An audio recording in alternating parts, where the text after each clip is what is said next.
Modern science tends to ridicule topics such as occultism, mysticism, belief in extraterrestrials, and advanced pre-flood civilizations. But what if I told you that deep within the Third Reich, there was a secret organization that, on a state level, carried out the search for and systematization of mythical artifacts, ancient civilizations, and forbidden knowledge? This organization consisted of hundreds of professional scientists, historians, religious scholars, archaeologists, and linguists. Its staff numbered several thousand employees. Ahnenerbe, the Nazi occult project, where science, mysticism, and dark rituals intertwined in a quest for power, capable of altering the course of history. But what did they truly uncover?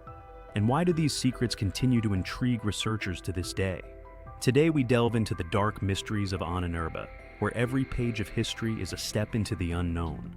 The foundation of fascist ideology was laid by secret societies long before the emergence of the Nazi state, whose worldview became a driving force after Germany's defeat in World War I. However, our story begins at the end of the 19th century. It was during this time that the abbot of a Benedictine monastery in the Austrian town of Lambach, Theodor Hagen, undertook an extended journey to the Caucasus and the Middle East. The purpose of his expedition was to seek esoteric knowledge once used in the founding of the order, but lost over time. Hagen did not return empty-handed. He brought back a vast collection of ancient manuscripts, the contents of which were kept so secret that even the monastery brethren remained unaware of their details. What is known is that, upon his return, Hagen commissioned local artisans to create new bas-reliefs for the abbey. Their central motif became the swastika, an ancient pagan symbol of the cyclical rotation of the world. The early 20th century marked the golden age of occult societies. In 1912, a conference of German occultists was held, resulting in the establishment of a magical brotherhood, the German Order. In 1932, Adolf Hitler would accept an invitation to become the Grand Master of the Order. Although the order was founded, it was plagued by internal conflicts, leading one of its members to form an independent group in 1918, the Thule Society. This mystical organization adopted the swastika adorned with a sword and a wreath as its symbol. Those who would later play a decisive role in the formation of the Nazi Party gathered around Thule. In the book The Morning of the Magicians by Louis Pauwels and Jacques Bergier, published in 1959 in France, it is mentioned that the legend of Thule traces back to the origins of Germanicism and speaks of an ancient, highly advanced civilization inhabiting a lost island, much like Atlantis, located somewhere in the far north. German mystics claimed that the island of Thule was the magical center of this ancient civilization, which possessed powerful secret magical knowledge that vanished beneath the waves along with the island. It was this ancient sacred knowledge that the members of the Thule Society sought to resurrect. According to Pauwels and Bergier, the Thule Society was a serious magical brotherhood. Its activities were not limited to an interest in mythology, meaningless rituals, and empty dreams of world domination.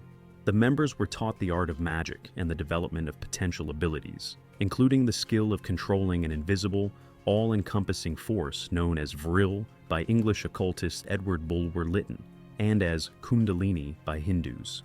Vril is a vast energy of which we use only an infinitesimal portion in daily life. It is the nerve of our potential divinity. One who masters Vril becomes the master of oneself, of others, and of the entire world.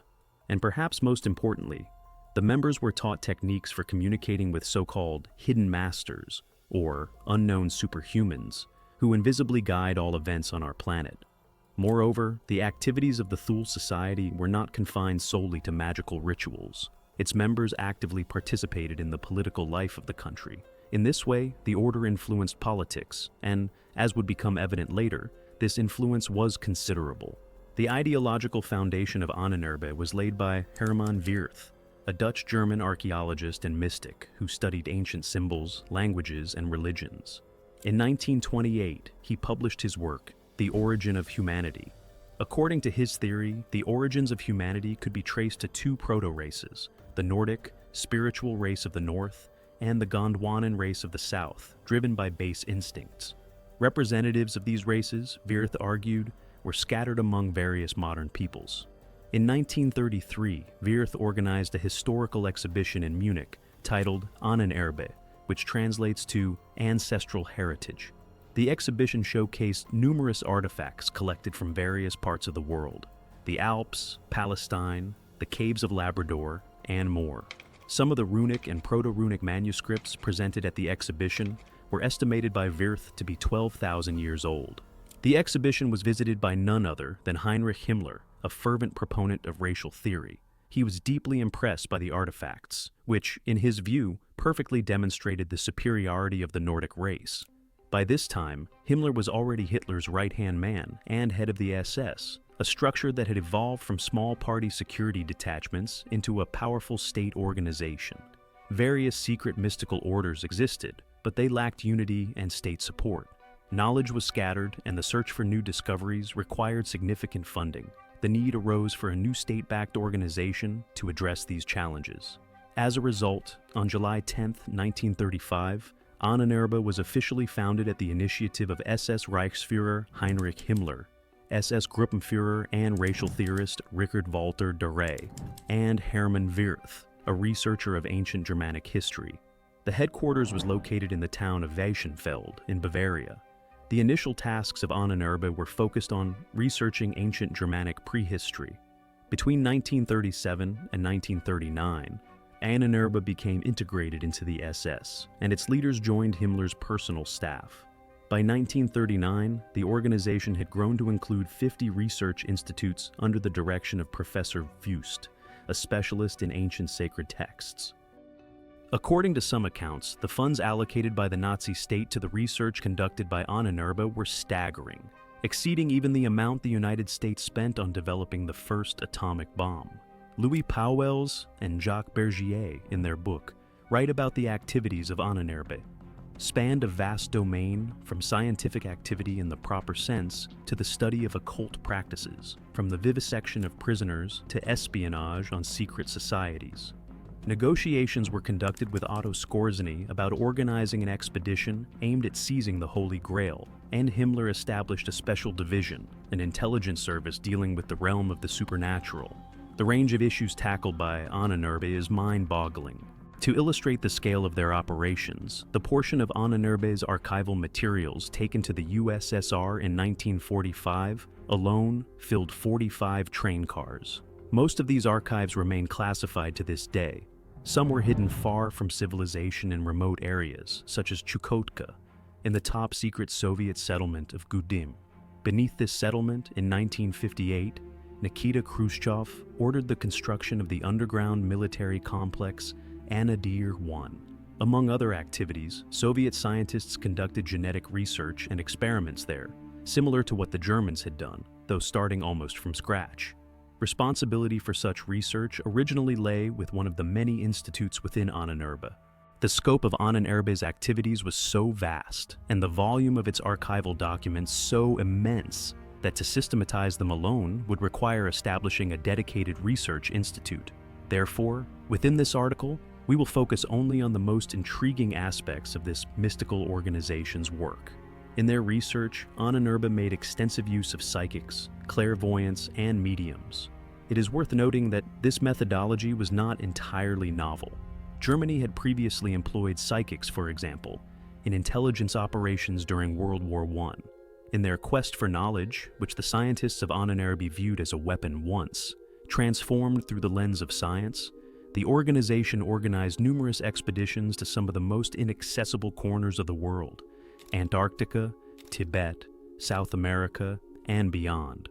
One of the first expeditions organized by Ahnenerbe was focused on the search for the Holy Grail. The expedition was personally initiated by Hitler. Despite being an opponent of Christian faith, Hitler believed that the Grail was much older than Christianity, an Aryan artifact at least 10,000 years old. On the other hand, the myth of the Grail, which allegedly granted power over the entire world, naturally piqued Hitler's interest. According to another version, the Grail was a stone with runic symbols that contained the true history of humanity, and, as theorists from Ahnenerbe believed, the Aryan race, as well as forgotten knowledge of non-human origin. Be that as it may, the Institute was tasked with finding the Holy Grail. The following letter, dated October 24, 1934, from Hitler to Wirth, was discovered in open archive documents. Dear Mr. Wirth, the rapid growth of your institute and the successes it has achieved recently provide grounds for optimism. I believe that Ahnenerbe is now ready to handle more serious tasks than those previously assigned to it. This concerns the search for the so-called Holy Grail, which, in my opinion, represents a real relic of our Aryan ancestors. For the search for this artifact, you may utilize additional financial resources as needed. The search for the Grail was carried out in the castles of the Cathars in the Pyrenees. Although rumors circulated that the excavations had been successful, there was no documented evidence to support this claim, and the expedition leader, SS Sturmbannführer Otto Rahn, mysteriously disappeared in 1938. In 1938, under the auspices of Ahnenerbe, an expedition was sent to Tibet, led by Ernst Schiefer, who had previously visited Tibet. The expedition had several objectives, but its primary goal was the search for the legendary land of Shambhala, where, according to legends, representatives of an ancient, highly developed civilization, masters of the world, lived, people who knew everything and controlled the course of human history. Naturally, the knowledge attributed to this people greatly interested Hitler, who was striving for world domination. The expedition stayed in Tibet for over 2 months, and visited the sacred city of Lhasa and the sacred site of Tibet, Yarlung. There, German operators filmed footage, which was later discovered after the war in one of the European Masonic lodges. On the film shot in Tibet, in addition to the structures of Yarlung and Lhasa, numerous magical practices and rituals were captured, during which mediums entered trances and gurus summoned evil spirits. The Germans were less interested in Buddhism and more focused on the Bon religion practiced by certain Tibetan monks. Bon had existed in Tibet long before Buddhism and was rooted in beliefs about evil spirits, methods of summoning them, and ways to combat them. Among the followers of this religion were many shamans and magicians. Bon, with its numerous ancient texts and mantras, was considered in Tibet the best means of communicating with otherworldly forces. According to the Tibetans, the acoustic resonance effect achieved through mantras could summon specific spirits for communication, depending on the frequency of the sound produced while chanting the mantras in a trance state. Naturally, all these aspects greatly intrigued the Ahnenerbe researchers. The expedition diligently worked to uncover these mysteries. However, with the escalating global tensions, it was soon recalled to Berlin. Before leaving, a direct radio connection was established between Lhasa and Berlin, and Ahnenerbe's collaboration with Lhasa continued until 1943. Numerous ancient artifacts were taken from Tibet, artifacts to which Hitler attributed special mystical significance. Some were even kept in his personal safe. The Ahnenerbe occultists worked with these artifacts, attempting to extract any magical properties from them. In 1945, after Soviet troops entered Berlin, numerous corpses of Tibetans in SS uniforms were discovered. There are many theories about who these individuals were and what they were doing in Nazi Germany. Some suggest that they were Hitler's personal guard, known as the Black Tibetan Legion of Hitler, magicians and shamans possessing the mystical secrets of Shambhala. Others claim that the Tibetans in uniform were simply volunteers sent by Tibet as a sign of support for Germany and had no connection to magic. The Caucasus region was of significant interest to the Third Reich. On the initiative of Nazi leaders, an Ahnenerbe expedition and elite SS forces were dispatched to Abkhazia. Their goal? According to Ahnenerbe's data, the mountains of Abkhazia contained a source of living water, deemed essential for the genetic purity of the true Aryan race. The high-altitude Lake Ritsa, believed to be the origin of this living water, was located in a remote and rugged area. This, however, did not deter Hitler. A road was constructed to the lake, carefully guarded by elite SS units. Rumors suggest that in 1942, a secret underground submarine base was established in the region. This base was allegedly used to transport the special water back to Germany in silver-coated containers. Some reports claim this miraculous water was later used for synthesizing blood plasma, essential for the children of pure Aryan descent, born under the Lebensborn, source of life, program personally overseen by Heinrich Himmler. In this program, young women with impeccable Aryan lineage and good health were selected to bear children fathered by SS officers, ensuring the purity of the Aryan gene pool. Some of Nazi Germany's technological projects were far ahead of their time, such as the development of flying discs and psychophysical weapons like Thor. How, despite the Nazi purges of Germany's scientific community, when many brilliant minds were either executed, imprisoned, or forced to flee abroad, did such revolutionary ideas emerge? The trail leads back to Ahnenerbe, which was believed to be behind the creation of the Third Reich's disc aircraft, Disco-Luftfahrt, and psychophysical weaponry. The question remains, where did such advanced knowledge come from? Perhaps Ahnenerbe's numerous expeditions in search of ancient superior knowledge bore fruit. Or perhaps this knowledge was acquired through other, more mysterious means. One of Ahnenerbe's top specialists in black magic was Karl Maria Willigut, a German pagan and mystic who heavily influenced the occult atmosphere of the Third Reich. Close to SS Reichsführer Heinrich Himmler, Willigut held such sway over the Nazi elite that he was often referred to as Himmler's Rasputin. Willigut's beliefs and practices, rooted in a mix of pagan mysticism and occult teachings, helped shape Ahnenerbe's focus on ancient knowledge and supernatural power. His influence underscores the deep intertwining of mysticism and ideology in Nazi Germany. One of the most ambitious areas of research for Ahnenerbe was the creation of psychophysical weapons capable of influencing the subconscious and controlling human behavior. Psychophysical weapons were designed to affect large groups of people, controlling their actions and consciousness, often without the targets realizing they were being influenced. The development of such weapons was of great interest to the Third Reich, and considerable resources were allocated to these projects. The task set before Ahnenerbe was the creation of mass-control psychophysical weaponry. The project was named Thor, after the mythological Germanic Nordic god of thunder and war, Thor, who wielded a magical hammer in the shape of a swastika. This hammer was believed to always strike its target and unleash lightning bolts, Thor's hammer. The project began when Karl Muar, one of Ahnenerbe's leading researchers, came across the runic tablets of Willigut. These tablets described complex, unknown processes, many of which were beyond the scope of contemporary science. Based on these tablets, technomagnetic devices were created. Later, Muar would write a book called The Hammer of Thor, in which he discussed the project. The principle behind these devices was based on torsion fields, which were believed to have the power to manipulate human will by influencing the nervous system and the pituitary gland. Essentially, Ahnenerbe was developing a high-tech mass hypnosis system. According to Muar, this system was based on ancient runic knowledge. An experimental device was created that could not only suppress human will by paralyzing the subject, but could also affect groups of people, making them perform simple actions.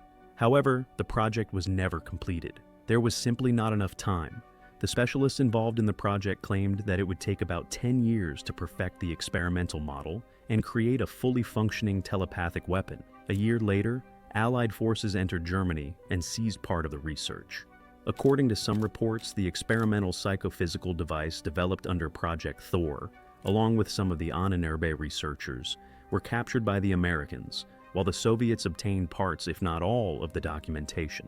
The immense potential of such a weapon was never in doubt, and who knows, perhaps the telepathic weapon that Nazi Germany failed to complete was eventually perfected by the victorious nations. Runic magic, a central element of the Germanic order, remained important within Ahnenerbe. The organization was actively engaged in the collection and study of ancient runic symbols, as well as the creation of new ones. All Nazi state and military symbols were based on runic symbols. In 1933, the infamous SS symbol was designed, two intertwined runes, Zig or Soul, forming a double lightning strike, representing victory. This idea was conceived by Sturmhauptführer Walter Heck. Each rune had its own magical significance. Following the mystical traditions of the ancient Germans, the Third Reich applied runes practically everywhere, on buildings of government institutions, military flags, and symbols of state power. Special protective runes, designed by Ahnenerbe's mystics based on ancient Germanic designs, were applied to all Nazi military equipment, tanks, airplanes, etc., and even on soldiers' helmets. These runes were believed to make the equipment invulnerable. SS officers were required to study runic writing and ancient Germanic magical rituals. Nearly all senior SS officials were members of mystical societies.